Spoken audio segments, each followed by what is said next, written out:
The Light Princess description. In a quest to find a bride, Prince Ruairidh stumbles upon the Light Princess, a completely inappropriate bride with an unbreakable spell upon her. He hears rumors that it was her aunt, Princess Makemnoit, who put the spell on her, but no one knows for certain. The Light Princess would make no one a suitable bride, least of all a prince. But when she's in the lake, there's something about her that intrigues Prince Ruairidh, and he can't help wanting to spend more time with her. The Light Princess. Princess Makemnoit. Princess Makemnoit paced back and forth in her kitchen, fuming at yet another insult. First her father, the king, left her nothing in his will, leaving it all to her brother. Her younger brother. Now her brother, the current king, didn't bother to send her an invite to the christening of his long-awaited daughter. How dare they forget her? She'd show all of them that she wasn't to be forgotten. She'd make her brother regret the day he forgot he ever had a sister. Stopping in front of an old chest, she flung open the lid to take several ingredients from it. She threw them into the pot, hanging over the fire, as it started to bubble. The liquid in the pot darkened, large bubbles popping on the surface. When it cleared, Princess Makemnoit grabbed a vial and spooned some of the liquid into it. This would be the last time anyone would forget her. She'd make sure of it. Setting the vial on the window ledge, ready to take with her when she left for the palace in the morning, Princess Makemnoit sat in her rocking chair by the fire. Staring into the flames, she chuckled. The morning couldn't come soon enough. Her black cat jumped onto her lap, turning several times before he curled up, tucking his tail close to his body. Princess Makemnoit stroked the cat, who began to purr. "You never forget me, do you?" The cat opened an eye and momentarily peered up at her before he closed it again. She slowly rocked the chair as she thought of her plan. The most cunning of plans. No one would have a clue how to undo what she was about to do. And no one would ever dare forget her again. The next morning, Princess Makemnoit dressed in her best garment. A worn silk dress, the once dark green fabric now faded, the cuffs of the sleeves frayed. Once a long time ago, she'd had fine clothes, new ones every year. That was until she was left out of the will. She picked up the vial, staring at the clear liquid. Her brother was long past overdue for this punishment. He'd never once argued against the will, accepting everything for himself, leaving her with nothing. She'd been forced to leave the castle and move into a cottage, a long way from town, in the forest bordering the lake that the castle overlooked. She pocketed the vial before setting out to the palace, the long walk making her feet ache in her worn shoes. Upon reaching the gates, she was ushered inside by one of the guards and taken straight to the king and queen. The king came forward, his hands held out to take hers, a smile on his face. "Sister, so good that you could join us." Princess Makemnoit took his hands, pasting a smile on her own face. How dare he act like he'd invited her? Lying swine. I wouldn't have missed this momentous occasion for anything. She directed her smile towards the queen. "Especially since we had begun to despair you would ever have a child, my dearest sister." The queen returned the smile, cradling her baby, who was already dressed in her lacy finery. The nurse hovered at her shoulder, waiting to take the young princess. Yes. The king's smile faltered. "We should leave for the church. It wouldn't do to be late." Princess Makemnoit's own smile widened. "No, of course not. It would be inconsiderate after all the waiting the people have already done." She joined the royal procession, making certain she was near the font when they arrived at the church. She patiently waited until the last moment, making sure no one was watching, and poured the contents of the vial into the water. She spun 3 times on the spot, muttering the words of the spell under her breath. The priest froze, staring at her in astonishment, and a murmur went through the crowd. "Are you well, sister?" the king asked. Princess Makemnoit continued to smile. "Of course I am. This is such a momentous occasion I can barely contain my joy for you." Her smile widened as her brother gestured towards the priest and the child was baptized. She carefully watched the infant laugh as the water trickled off her head, and saw the nurse's startled expression when the child was handed back to her. It looked like the spell was working. News of the princess problem was sure to be all around the countryside within days. But it wasn't. Princess Makemnoit waited to hear the smallest of rumors, but there were none. She fumed and waited. When several months passed, she began to think that her spell might have failed. She checked all the ingredients she had used, finding them still usable. What could have gone wrong? She'd have to figure out something else to do instead.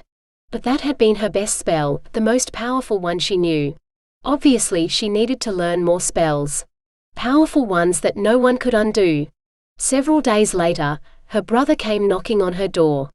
"Why, brother, what a pleasant surprise. Come in." Princess Makemnoit stepped out of the doorway so he could enter. Why was he here? Hope arrowed through her and she smiled. "You should have sent word you were coming. I have no refreshments prepared." "This isn't a social call, sister. I cannot understand what I have done wrong, but heartily apologize for any offense I might have unwittingly offered you." Princess Makemnoit replaced her smile with an expression of concern, not wanting to admit to anything yet. "Why, whatever do you mean?" "My daughter. You have cast a spell on her. I know it must have been you. There is no one else who could have done this." She tried very hard to look shocked, and keep the smile from returning to her face. "How could you even think that of me? Why, I'd never cause any harm to my darling niece. Whatever is the matter with her? She has no gravity. A gold coin weighs more than the princess. And she laughs. At everything. At the most inappropriate times. We have almost lost her several times. A puff of wind can carry her away. Like a dandelion seed on the breeze, drifting along until it comes to rest on the ground. We found her under a rosebush." His voice grew louder. "A rosebush." He took a deep breath, visibly trying to calm himself, lowering his voice. "Please, you must take the spell off my daughter. I would love to be able to help you, but I have no idea what you're talking about. Please?" Princess Makemnoit shook her head, continuing to deny the accusations even when the king became demanding, and finally began to shout. When he left, she danced around the room, her steps leading her into the kitchen where she scooped up her cat. They'll never find a cure, and their lives will be miserable with their light-headed child. Nor will they ever find someone to marry her. For who would take seriously one who takes nothing seriously? And most important of all, the princess would never learn to love anyone. Princess Makemnoit laughed as she spun around the kitchen, holding her cat close. "That will teach them not to forget me. They might not know for certain it was me, but they suspect, and that will keep them cautious." Again she laughed. Never again would she be forgotten. They'd always remember her now. Prince Ruairidh.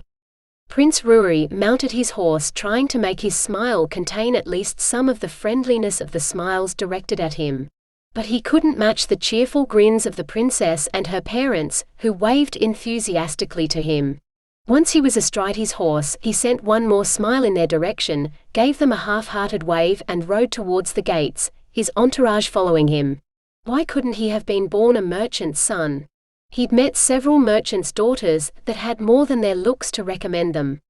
As he traveled along the well-kept road, he thought about all the princesses he'd met. A sea of faces filled his mind. He'd thought that by visiting other countries, he'd finally meet a princess he could tolerate for more than a couple of hours. So far he'd failed. He couldn't travel forever. Eventually, he'd have to return home and marry one of the princesses his parents had suggested. He dreaded to think how terrible his life would become. "Where to now, Your Royal Highness?" one of his courtiers asked. Ruairidh looked around. The road led straight ahead, uneventful and boring. Like the princess he'd left behind. To his left a forest pressed up against the road, open meadows out to his right. It only took a moment to make up his mind. This way. He turned his horse towards the forest, making his own path. "Your Royal Highness, do you think this is wise?" the courtier asked. Ruairidh grinned, almost laughing at the shocked tone in his courtier's voice. "No, but it's a vast improvement over the path we were on." He urged his horse forward, trotting ahead of his entourage. Through the trees he spotted a stag and automatically gave chase. Behind him he heard his entourage do the same, the sound of hoofbeats eventually fading behind him. By the time he had lost the stag, Ruairidh realized he'd also lost his entourage. Not even a guard was in sight.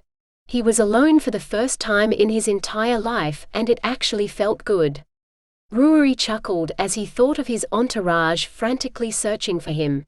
He wouldn't have to worry about trying to find them.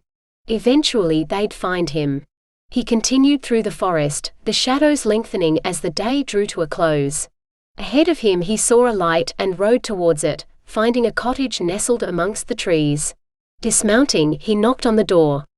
A man opened the door, his brown hair and beard sprinkled with grey, his shoulders broad and his brown eyes checking the prince over before peering behind him. "Are you lost, my lord?" Ruairidh nodded. "You could say that." He held out his hand, deciding it would be best not to mention he was a prince. "You could never be too careful. I'm Ruairidh and I'm afraid I lost my companions in the forest. I dare say they'll wander out eventually, but I'm in need of a place to stay for the night." The man took his hand. "Alec." He stepped back. "I was sitting down to eat. It isn't much, but you're welcome to share it, my lord." Ruairidh came in, closing the door behind him. "Please call me Ruairidh." He sat in the seat Alec indicated, at a small wooden table. A glance around showed the cottage consisted of a single small room, a narrow bed along the far wall and a trunk beside it. The table and 2 chairs were the only other furniture if you didn't count the small shelf high on the wall beside the fire. Alec took a bowl from the shelf and ladled stew from the pot hanging over the fire. "I don't get many visitors out this way. Most stick to the road." He collected a spoon off the shelf and put it and the bowl in front of Ruairidh, sitting in the other seat where there was already a bowl. "How did you come to leave the road?" "I was chasing a stag. With antlers this wide." He stretched his arms out. "I lost him though. And my companions too." Alec nodded. "Easily done. So where am I? And how far away is the nearest town?" He had a mouthful of the stew. "This is good." He indicated the bowl with his spoon. "Lacabelle. The closest town is about half a day away. You'll reach the castle before you reach it." "The castle? They don't get many visitors there. Even with a princess of marriageable age. 17 and not a single suitor. I guess none of them want to be laughed at, or wonder if their children will have her affliction." Ruairidh's food lay forgotten in his bowl. "Affliction?" Alec nodded again. "The poor lass hasn't a bit of gravity. Lighter than a cloud on a summer day. Why, they even had to get the chimney sweep to fetch her out of the chimney once. A great gust of air blew her up there, and they were afraid she'd be blown clear across the country. The king now makes 20 noblemen, on horseback, go with her wherever she goes, and each ties a silken cord to her and never lets it go." Ruairidh stared across the table. "Surely not. The man must think him simple to swallow a tale like that. Only take yourself on over to the castle come morning and see for yourself. Prettiest lass in the land, but her head is as light as the rest of her. And I'm not talking about how light in color her hair is. Although it is fair. No, not a serious thought has ever entered her head, and she laughs at everything, including a person's misfortunes." "Was she born like that?" "No. She was like any other child until her christening. There's rumors. There always is about things like this. But me, I say the king's sister is the one who did it. Ugly old hag that she is. Never cross that one. She's a witch." Alec nodded his head emphatically. "Surely there must be a way to break the spell. Every spell has some way of being broken." Alec shrugged. "Maybe, but if there is, not a single person has figured it out in all these years. And the king has certainly tried. He's had all sorts of people working on the problem, and not a single one of them could find a cure."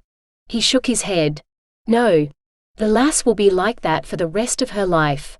Empty-headed and lacking gravity." He pointed to Ruairidh's bowl. "You better eat up, my lord. Your food will be getting cold." Ruairidh looked down at his bowl, having forgotten it was there. As he finished his meal, he couldn't help thinking about the princess. It might be worth having a look, just to make sure Alec wasn't telling him a tale. He certainly couldn't marry a princess who found even the misfortunes of others amusing, but at least she should be a temporary diversion from his task of needing to find himself a wife. What is her name? Who? Alec asked. The princess. What is her name? Princess Moira, but most around here call her the Light Princess. Alec rose to his feet, gathering up the 2 empty bowls. I've only one bed, but you can have it and I'll make myself a place by the fire. While Alec tidied up, Ruairidh tried to convince him it wasn't necessary to give up his bed. Eventually he gave in and thanked the man, retiring for the night. He lay awake for ages, wondering what type of person could laugh at the misfortunes of others. Not the sort who would make a good ruler of any country.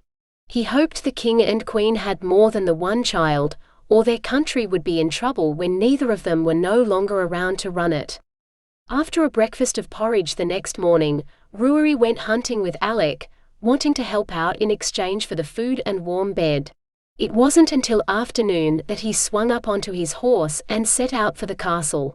As the sun was setting, he saw a moor through the thinning trees, a lake surrounded by woodland in the distance, with a castle overlooking it. Reaching the woodland, he dismounted and tied up his weary horse, continuing on foot along a narrow path that led him to the side of the lake. Light from the sinking sun colored the water. He reached the edge of the lake as the last of the light faded and sounds reached him across the water. Splashing and what might be screaming or shrieking. The type of sounds that usually meant someone was in trouble. He kicked off his boots, removed his shirt and unbuckled his sword. Leaving his gear on the ground, he strode into the lake, swimming towards the sound once the water was deep enough. He found a woman shrieking as she splashed about in the water. Fearing she was drowning, he towed her to shore, trying to subdue her frantic movements. Somehow he reached a part of the shore that was different to where he'd entered, and the bank was about a foot above him. Treading water, he hoisted the woman up, planning to put her on the bank, but she continued to rise, a white-robed figure slowly going higher. For a moment he thought that maybe he'd mistaken a swan for a woman. "How dare you? What did you think you were doing?" the woman shrieked. "Rescuing you." Ruairidh heaved himself out of the water and stood dripping on the shore, watching the shadowy figure of the woman rise higher into the sky. "I didn't need rescuing." Ruairidh hurried forward, trying to see the woman clearer. She was caught in the branches of a pine tree, clasping a pine cone in one hand, holding onto a branch with the other. "You sounded like you did. What business had you to pull me down out of the water and throw me to the bottom of the air?" Ruairidh stared at her as she inched her way down the tree, trying to make sense of her words. "I'm sorry." The woman reached the ground, grabbing hold of his arm to keep herself there. "I don't believe you have any brains, and that is a worse loss than gravity. Stupid man." She stamped her foot, only her hold on his arm keeping her there. Moonlight now shone down on them, and Ruairidh was able to see the woman clearer. The blonde, beautiful young woman had to be Princess Moira, or the Light Princess as her people called her. What a pity she was bewitched. She had to be the most fascinating princess he'd ever met. "Well, have you lost the power of speech as well as your mind? Maybe I have been made speechless by your beauty." He grinned, expecting her to reply with one of the frivolous comments princesses normally used. "Put me up directly." Her words surprised him. "Put you up where?" "In the water, stupid." He chuckled. No one had ever called him that before. At least not to his face. "Come then." He held onto her hand and walked further around the lake, hoping to find a shallow area to enter. Her wet dress caught around her legs, and he started to offer to carry her, but decided against it when he saw her expression. Obviously it was only the misfortunes of others that she laughed at, not her own.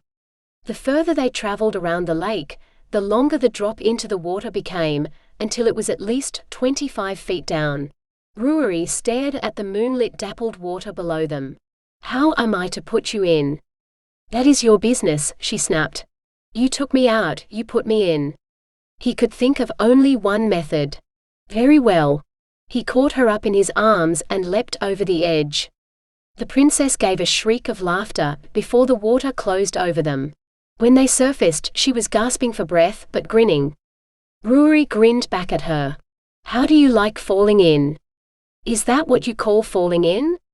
He nodded. "Yes, I should think it a very tolerable example of it. She continued to remain in the circle of his arms as he tread water. It seemed to me like going up. He laughed. My feeling was certainly one of elevation. He continued to hold her, not wanting to let go. Moira looked confused for a moment. How do you like falling in? He stared at her for a moment. Rather more than I had expected to. Maybe Alec had been wrong. Surely the young woman in his arms wouldn't laugh at the misfortune of others. And she certainly wasn't as light of mind as she was of weight, although in the water she seemed to have no problem with gravity. It was beyond everything, for I have fallen in with the only perfect creature I ever saw. Enough of that nonsense, Moira said sternly. He made a mental note that unlike other princesses, she didn't like flattery. Don't you like falling in, then? It's the most delightful fun I've had in my entire life. I have never fallen before. I wish I could learn. To think I'm the only person in the kingdom that can't fall. At the sad expression that crossed her face, Ruairidh hurriedly said, I'll fall into the lake with you again another day. Every day if you wish. He wanted to spend more time with her, wanted to get to know her. She fascinated him more than anyone ever had. Thank you, but I don't know. Perhaps it wouldn't be proper. But I don't care. She laughed. It was the most amazing feeling. She drew away from him. Let's swim together. Not wanting his time with the princess to end too soon, Ruairidh agreed, and they swam and dived into the water, eventually floating on the surface of the lake, speaking until late into the night. Their evening was eventually interrupted by shouts from the shore, lights bobbing along as people called for the princess. Moira sat up, treading water. I must go home, although I don't really want to. I've had a delightful evening. I wish it would never end. So do I. This is so stupid. They're ruining my fun. I've a mind to play a trick on all of them. Why couldn't they leave me alone? They won't trust me in the lake for a single night. You see where that green light is burning? That's the window of my room. Now if you would just swim there with me very quietly, and when we are under the balcony, give me what you call a push-up. I'll be able to catch hold of the balcony and get in at the window. Then they can look for me till tomorrow morning for all I care. Ruairidh reluctantly agreed, wishing she didn't have to return home at all. When they reached the place beneath her balcony, he lifted her out of the water and watched as she grabbed hold of the balcony. Will you be in the lake tomorrow? To be sure I will. I don't think so. Perhaps. He frowned, trying to make sense of her words. Don't tell anyone about me. He wanted to get to know her without all her entourage watching over them. What had Alec said? 20 noblemen. Far more people than a princess usually had following her around. Never fear. It was too good fun to spoil by telling anyone. He watched her rise in the air, laughter trailing in her wake, until she disappeared inside. In the water, she had seemed so normal that he'd completely forgotten she was without gravity. He stared at her window a moment longer before he swam across the lake, looking for the place where he'd left his gear. Luckily those looking for the princess hadn't made it that far, and he pulled on his boots before he searched for somewhere to spend the rest of the night. It was too far to travel back to Alec's cottage. He soon found a spot from where he could see the green light in the princess's room. It was a shallow cave in the rocks, and a scattering of leaves, blown in there from the trees that edged the lake, formed a bed for him to sleep on. He lay down, too tired for hunger to keep him awake, and dreamt that he was swimming with the princess. As soon as the sun rose the following morning, Ruairidh returned to Alec's cottage rather than risk running into his entourage in the town. He left his horse with Alec, giving the man some coins in exchange for supplies and asking him numerous questions about Moira before he returned to the lake and his cave. It was late afternoon and the lake was filled with little boats, canopies of all the colors of the rainbow and a great many flags and streamers. He saw the king and queen in one of the boats, lords and ladies filling the others. In the water was the princess. Ruairidh watched Moira, wishing he could join her. It wasn't until the sun was setting that the boats returned to the shore, and Moira was alone in the water, having won the argument with her parents to stay longer. Ruairidh walked around the lake to an area that rose up above the water and sat on a rock, singing a popular song about a beautiful lady and a lake.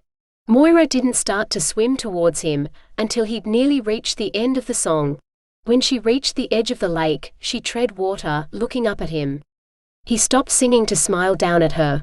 "Would you like a fall, princess?" "Yes, if you please, prince." "How do you know I'm a prince?" "You sound like one, besides, you gave me no other name to call you by." Ruairidh laughed. In all their conversations the night before, they hadn't once exchanged names. He removed his shirt and belt, tying the two together, and lowered them over the edge. "Come up then, princess." He pulled her up once she grabbed the end, her weight becoming nothing as soon as she was out of the water. Moira clung to him when she was on the land. "I'm ready to fall in. I was thinking we might go a little further along the shore. It's a much bigger jump." When she nodded, he kicked off his boots, wrapped his arms around her, and leaving his gear on the ground, carried her along the shore. He stood on the edge, his gaze meeting hers in the moonlight. "I'm Ruairidh." Then he jumped. They surfaced together, Moira's laugh ringing out in the night. "That was better than the last one, Ruairidh. I want to fall in again. Tomorrow night." She nodded. "Then if you won't help me fall in again, let's swim." Like the night before, they swam and dived, eventually floating on the lake, speaking until it was late. Night after night Ruairidh met Moira in the lake, starting the night out by jumping in with her. Weeks passed and he didn't even give his entourage a thought, except for the couple of occasions when he returned to Alak's cottage for supplies, and reminded the man not to tell anyone he'd seen him. The few moments each evening that Moira was on the shore with him, Ruairidh found her to be a completely different person. He began to think about asking her to marry him, and wondered how they could rule a country from the lake. It seemed that the lake let Moira be herself. Once out of it, she became empty-headed and strange, most of her comments and questions not making any sense. But even in the lake, when Ruairidh mentioned love, Moira seemed confused, as if she didn't know what he spoke about. He hoped that as more time passed, she'd finally learn, and then he could ask her to marry him. He couldn't imagine a life without her. Princess Makemnoit. Princess Makemnoit trudged along the shore, determined to see for herself if the rumors were true. It was late afternoon and she could clearly see Princess Moira diving about in the water, her laughter reaching the shore. And it wasn't the odd, emotionless laugh she gave when she was on land. No, this laugh was filled with pleasure and joy. Princess Makemnoit's hands curled into fists. There was the king and queen in one of the boats on the lake, looking just as happy as their daughter. She wasn't having it. They were being punished. They shouldn't be happy. Every last one of them should be miserable. Completely and utterly miserable. With one more glare at the lake, Princess Makemnoit turned away and strode back to her cottage. The situation had to be dealt with. And she knew exactly what needed to be done. "The king and the people shall die of thirst. Their brains shall boil and frizzle in their skulls, and I will have my revenge. They would all pay this time. Every one of them. From the babies not yet born, to the old people about to die, and all in between. They were all guilty and all would pay." Going to an old chest in her room, she unlocked it. Pulling out what looked like a piece of dried seaweed, she took it to the kitchen, where she threw it into a large pot of water. Next she tossed in some powder and stirred it with her bare arm, muttering words over it. Then she set the pot aside. For a moment she stared at it, watching the seaweed-like item swirl around in the liquid, slowly changing shape. Turning away, she gathered a bunch of 100 rusty keys that clattered in her shaking hands, and sat down to oil them. She could barely contain her excitement. Never had she expected to be using this spell she'd discovered. And never had she ever expected to use the special cavern that had been made by the witch who'd owned this cottage long before she had. The witch who'd shown her so many amazing things during her childhood, and taught her the first spell she'd learned. She'd been heartbroken the day the witch had died, and had often visited her cottage to read through the spell books and tend the herb garden. The witch had been the only one who'd ever cared for her. She had also been ostracized by the town. They'd pay for that too. They had so many sins to atone for. Princess Makemnoit chuckled. Oh, how they would pay! And they'd keep on paying. Before she'd finished oiling the keys, a huge grey snake emerged from the pot. It slithered across the floor to her and raised itself up to rest around her shoulders. She dropped a kiss on its head, smiling in anticipation. My darling white snake of darkness, I have a little job for you. She continued to oil the keys as the snake hissed in her ear, its forked tongue flickering out. Soon. Very soon. She couldn't wait. They'd learn. She'd make certain of it this time. None of them would be able to undo this. None would be willing. Once the keys were oiled, she grabbed a basket and a lit lantern and went down to her cellar, unlocking the door at the far end of the room, her black cat at her heels. Locking it behind her, she turned to face a dark, narrow passage, another door ahead of her. She continued along the downward sloping passage, unlocking and locking doors as she went, the snake coiled around her shoulders, its tail dragging behind her. Eventually she reached the final door and entered a vast cave, the roof of which was supported by huge natural pillars of rock. She untwined the snake from her body and held it above her. The creature stretched towards the roof of the cavern, moving its head backwards and forwards as if looking for something, its tail resting on the ground. Letting go of the snake, Princess Makemnoit headed for the outer edge of the cavern. She began to walk round and round the cavern, coming nearer to the center with every circuit. The head of the snake described the same path over the roof that she did on the floor. Round and round the cavern they went, until the snake darted forward and clung to the roof with its mouth. That's it, my darling white snake of darkness. Drain the lake until it's dry, Princess Makemnoit cried out. Drain every last drop. Then the springs and streams that feed it can drain into here on their own. She watched the snake for several minutes, then sat down on a large stone, the black cat still at her side, and took her knitting from her basket. For 7 days and 7 nights they remained in the cavern, the witch feeding herself and the cat from the food in her basket. Then the bloated snake dropped from the cavern roof, shriveling up until once again it looked like a piece of dried seaweed. Princess Makemnoit returned her knitting to her basket, collected the shriveled snake, and crossed to the center of the cavern to peer up at the roof. Above her, a single drop of water hung for a moment, before falling to the cavern floor. Another drop soon joined it. With a smile, Princess Makemnoit gathered her things. The cat followed at her heel as she returned through the 100 doors, locking each one behind her as she hurried along. She was halfway along before she started to hear the sound of rushing water behind her.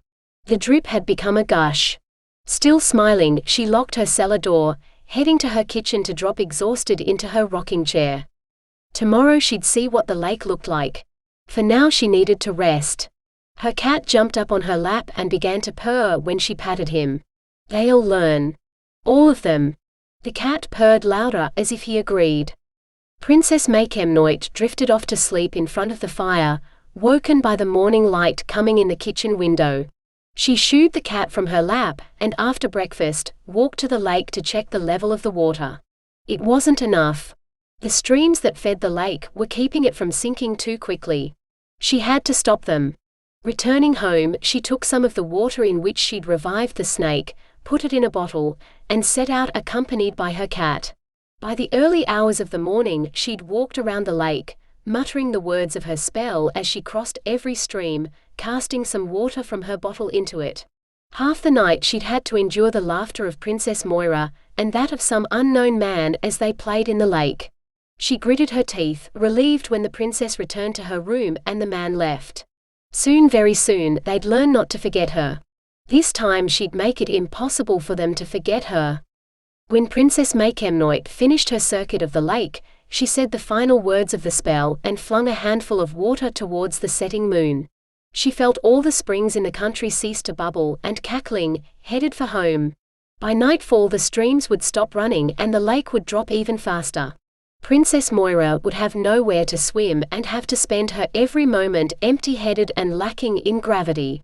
One day she might tell them it was her, but for now she would continue to let them wonder. It was more fun that way. Besides, keeping them uncertain made them wary of her. And that was good. Prince Ruairidh. Holding Moira in his arms, Ruairidh jumped into the lake, grinning when he surfaced. His grin faded when Moira didn't laugh like she usually did. "Moira? Didn't you like falling in? Does the lake seem lower than usual?" Without waiting for his answer, she swam for shore, reaching one of the low banks. Ruairidh followed her, stepping out onto the shore while she stayed in the water. "I'm not certain, but I think it could be. I'm sure it'll rise again once your rainy season begins." Moira picked up a rock in each hand and stepped onto the shore, shaking her head. "It never changes. Years and years and it never changes." She walked back into the lake, dropping the rocks and swimming towards the castle. "Moira?" Ruairidh called out to her, but she kept swimming. By the time he realized she was returning home, she was too far ahead for him to catch up with her. Instead, he returned to his cave and slept fitfully as he waited for morning. He rose with the sun and watched for Moira. It wasn't a long wait. She came with 20 noblemen on horseback, each holding a silken cord that was tied to various parts of her body. She walked along the lake only a short way, before she turned and ran back towards the castle. A gust of wind caught her and she floated into the sky, only the silken cords keeping her from blowing away. That night she didn't come, and Ruairidh swam through the lake and tread water beneath her balcony. He sang the song he'd sung the first time he'd tried to catch her attention. Moira didn't appear at her window. Days passed and Ruairidh returned to Alec's cottage to see what he knew. The lake had now shrunk noticeably, and Ruairidh hoped the rainy season would arrive soon. He didn't want to spend months without Moira. The days were colorless without her. Alec was out behind his cottage, chopping firewood.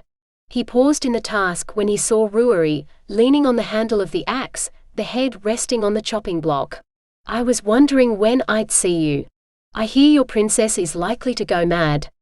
"Why would people be saying that?" "Either that or she'll die." "What?" Ruairidh stared at the man as if he was the one who'd gone mad. "The lake is sinking. Some say it's because the princess has forsaken it, others that she's gone into a decline because it's sinking. Surely the lake will fill again when your rainy season starts." Alec shook his head. "We have no rainy season. The lake has always filled from springs and streams. They've all dried up.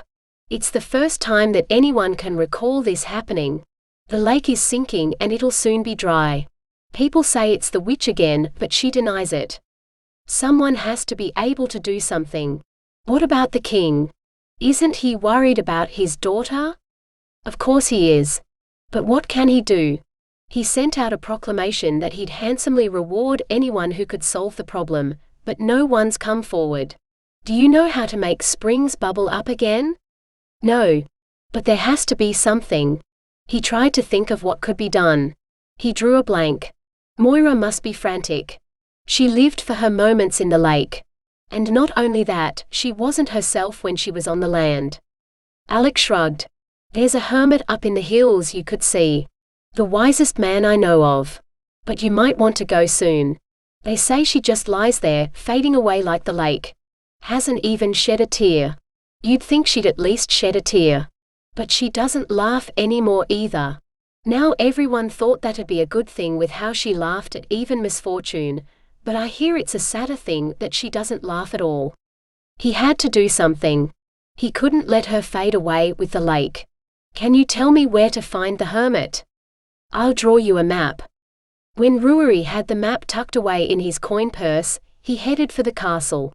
He needed to see for himself how Moira was before he went looking for the hermit. Knowing that after months of living in a cave he no longer looked like a prince, he sought out the Lord Chamberlain and asked if he might be allowed to tend the princess by cleaning her shoes. The Lord Chamberlain finally agreed, and Ruairidh spent the next week trying to catch a glimpse of Moira. It was impossible. She didn't leave her room. Ever. The closest he could get to her was polishing her unworn boots. While he spent the week trying to see the princess, the lake continued to dry, fish dying in the sun, large areas of cracked earth left behind once the mud hardened. Unable to see the princess, worried and not knowing what to do, he pulled out Alec's map and decided to try and find the hermit. The journey to the hermit took longer than he planned, and Ruairidh called into Alec to let him know the hermit hadn't been able to help. Alec rushed to meet him. Ruairidh, I was wondering when you'd return. There's been news. Not very good news, but news all the same. Has the lake started to fill? No, I'm afraid not. But a group of boys playing in the last of the deep holes found a golden plate engraved with what must be done to fill the lake again. Relief filled him. That's good, because the hermit wasn't able to help. No, I'm afraid it isn't good. It's a hopeless cause. No one would ever follow the instructions. The lake will soon be completely dry and no one will stop it. What do the words say? That the hole the lake drains through can only be filled by the body of a living and willing man. The king offered an enormous reward, but not a single man has come forward. Not that I blame them. Who wants to die a slow death? It'd take a day for the lake to refill once the hole is plugged. Spending an entire day waiting for death, Alec broke off and shook his head. I don't know a single man who could manage it. Are you certain? You can see the king's proclamation if you go into town, but I have to warn you that several of your companions have stayed there in the hope you'll turn up. Moira will die if no one does anything about the lake. There you have it. Someone's sure to die before much longer. Not that she'd ever mourn the man who'd sacrifice himself to save her. She's too empty-headed for that. Ruairidh thought of the young woman who'd swum with him of an evening. That woman wasn't empty-headed. The princess that was to be found on the land was not the one that could be found in the water. Thank you, Alec. He reached out to momentarily rest a hand on the man's shoulder, still uncertain if he could go through with it. Take care of my horse. You're not going to sacrifice yourself, are you? You're far better than the light princess. Ruairidh thought of the many princesses he'd met in his search for a bride. No, there wasn't another woman like his Moira. He thought of spending his life with one of those many women and shuddered. A lifetime without his own princess would be hell. Tell my companions in a few days. He held out his hand. And thank you for all the help you've given me. Alec shook his hand. You're mad. Ruairidh grinned. A madman for a mad princess. Sounds about right to me. He took out his coin purse and gave it to Alec. He wouldn't need it. May the end be swift and painless. Ruairidh strode away, glancing back before he stepped into the trees, finding that Alec stared after him. He forced himself to return to the castle, reminding himself it was the only way to save Moira. Asking around, he learned the king was in his counting house, where he was told that it was unwise to ever disturb him. Ignoring the advice, he knocked on the door, swinging it open. The king leapt from his seat, knocking over a pile of gold coins as he drew his sword. Please, your majesty, I have come to offer my services to repair your lake. You've come to do what? I will sacrifice myself to repair the lake. Are you mad? Does it matter? The king sheathed his sword. I suppose it doesn't. What do you want me to do with the reward? I don't want the reward you offered. I have a different request. Never. Do you think you can bleed me dry for the sake of your miserable life? The king drew his sword again. You'll take what I'm willing to offer and be grateful, wretch. Then I won't be helping you. I'll make you fix the lake. You need a willing man. Unless you agree to my condition, I won't go willingly. It's such a small condition. Then what is it? Ruairidh took a deep breath, surprised to find he was trembling. Since I must wait many hours before I die, I ask only that your daughter, the princess, shall stay with me. That she will feed me with her own hands and look at me now and then to comfort me. As soon as the water is up to my eyes, she may go. His voice faltered on the last 3 words and he swallowed hard, pushing thoughts of his death from his mind. He could do this. He must do this. There was no other way to save Moira. Why didn't you tell me before what your condition was? Such a fuss about nothing. The king sheathed his sword again. Would you like to run and see your parents before you attempt to save the lake? He thought of his parents when they finally learned of what had happened to him, and hoped that his younger brother was a better son to them. No, thank you. Then I'll send my people to look for the hole at once. By morning the hole had been found. Moira was laid in one of the little boats in a bed of pillows, a canopy erected over it, and ribbons keeping her from floating away. Ruairidh was dressed in some borrowed finery. If he was to die, it would be dressed like the prince he was. Several attendants helped him into the hole. He put both his legs in, sitting on a rock that was by the edge of the hole. He then leaned forward and covered the rest of the hole with his hands. The water stopped draining away. He momentarily closed his eyes. The writing on the gold plate looked to be true. Already he could feel the water had risen a little higher. "You may go," he told the attendants. They looked to the princess, who had sat up from her bed of pillows to watch the proceedings. At a nod from her, they left. When the princess lay back down on her pillows, with barely another glance in his direction, he tried to think of a way to catch her attention. He thought of the song he'd sung to her ages ago. Maybe she'd remember it. When he was partway through the song, she sat up and watched him. Curiosity in her eyes, but no recognition. He fell silent when he reached the end of the song. "Another one. Sing more," Moira ordered. He couldn't. He'd noticed how much the water had risen, and how it now lapped around the boat which had been resting in mud. "If you don't know another, sing it again. It makes the waiting less tedious." He tried to remind himself that she wasn't herself. That out of the water she was a different person, but her words still hurt. Moira stared at him a moment longer. "You bringing my lake back, it's very kind." She closed her eyes, lying back down on her pillows. Still he couldn't bring himself to speak, afraid he might instead beg to be released. She was worth dying for. The woman she became when she was in the water, that woman was worth dying for. Hours passed, and he began to wish there was a canopy over him like the one that had been erected above the boat Moira lay in. Not once did she rise and check on him, and he became annoyed. Surely even when she wasn't herself, she must understand what he was doing for her. What it meant for him. "Princess." His voice was sharper than he'd planned it to be. She sat up, looking at the water instead of Ruairidh. "I'm afloat. Oh, look at how much the water has risen. My lake is coming back." "Princess." Was it too much to ask for a little of her attention? "Well." Still her gaze remained on the water. "Your father promised that you'd look at me." "Did he? Then I suppose I must. But I'm so sleepy." "Sleep then. Don't mind me." His heart sank. A moment with his princess would have been perfect, but the spell she was under was too strong when she wasn't in the lake. "I think I will sleep again." "Before you do, could you give me a glass of wine and a biscuit first?" Moira yawned, pouring a glass of wine and taking a biscuit from the basket of food in her boat.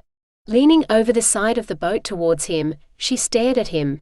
"You don't look well. Are you sure you don't mind being down there?" He tried to control the flare of anger her words caused. Of course he didn't look well. Taking a calming breath, he reminded himself of the spell.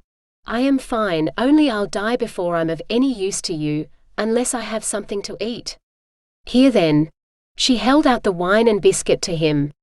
"You must feed me. I dare not move my hands. The water would run away if I did." "Oh, we don't want that." Moira broke off bits of biscuit and fed him, offering him sips of wine. As she fed him, he kissed the tips of her fingers, but she didn't seem to notice.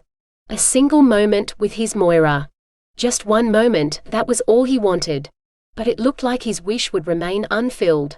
Instead, his last moments would be spent with the light princess. Once the wine had been drunk and the biscuit eaten, she started to lie back down. "Please don't go to sleep. You must sit and look at me and help me stay awake. I wouldn't want to fall asleep and let the water out of the lake. If I must." She made herself comfortable and sat staring at him. The sun went down and the moon rose, and the water continued to rise up around Ruairidh's body. It was up to his waist now. He stared at her, memorizing every inch of her face, wanting to take the image with him when the water finally covered his head. "Why can't we have a swim?" Moira asked. "There seems water enough for a swim." "I shall never swim again." "Oh, I forgot." She fell silent, staring at him as he'd requested. The water continued to rise, and the night grew later. Moira occasionally fed Ruairidh and watched him like he'd asked. When the water rose to his neck, he asked her for a kiss. "If you wish." She leaned forward and pressed her lips to his. He'd lost feeling in most of his body and was glad of it, otherwise he didn't know if he could have continued to remain in the hole as the water rose. He tried to keep his thoughts on the kiss, but it was hard when death was so close. The water continued to rise. It touched his chin. I remember you. We fell into the lake together. It was great fun. She frowned. I'd like to do that again. The water rose over his lips, and Moira pulled herself into the water, using the side of the boat. Her mouth opened and shock filled her eyes. No. Oh Ruairidh, no. She reached for him, tugging at his body. Water covered his face and he stared through it at her, wishing he could tell her not to be scared. She'd have her lake and be herself again. But she continued to tug frantically at him. He couldn't watch her anymore and closed his eyes. There was nothing she could do. He felt his hands pulled from the hole, then first one leg and then the other. He was dragged into the boat, and water droplets fell upon him as he struggled to breathe. Opening his eyes, he saw it wasn't water droplets, it was tears. Moira cried, her tears raining over him as she called his name, shaking his body when he didn't answer. She was his last image before the world went black. When Ruairidh came to, lying in a bed, it was to see Moira's profile as she glared at the chamberlain who stood in front of her with his nightcap on. But princess, what about the lake? Go and drown yourself in it, but get out of my sight. Ruairidh laughed softly as the man scurried away. Moira dropped down beside him, clutching at his shoulders, tears still streaming down her cheeks. Oh Ruairidh, how could I have survived if you died? He felt the weight of her hands against his shoulders and lifted one, seeing blisters on her palms. She pulled her hand away from him, closing it. I had to row you back to shore. My hands are a mess, but you'll be fine, won't you? He took her hand again. You have your gravity. You're out of the water and you still have your gravity. And I'm none too happy about that. Do you know how hard it is to walk? I'm barely able to sit and rise. Walking is a nightmare. It was a good thing my attendants waited on the shore for me, or I'd never have been able to get you to the castle. Why are you crying? He ran a finger down her cheek. I can't seem to stop. And the lake? She smiled through her tears. It's raining and the lake is continuing to rise. Ruairidh grinned.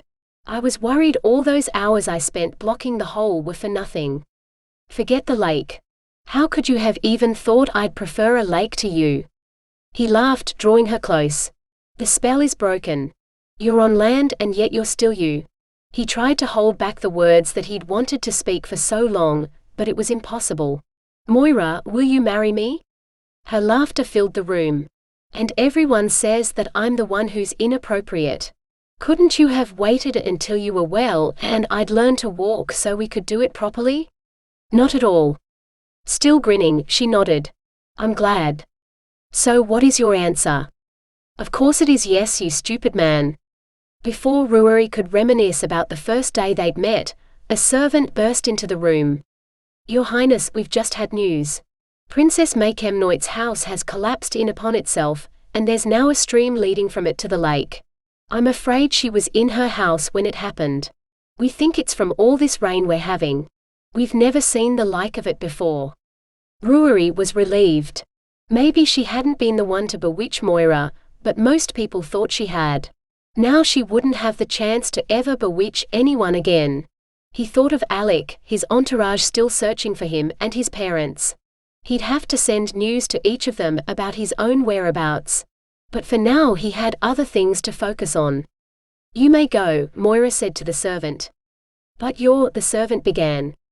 Go. Moira's tone was sharp, and the servant scurried away. Now where were we? Her tone softened and she smiled.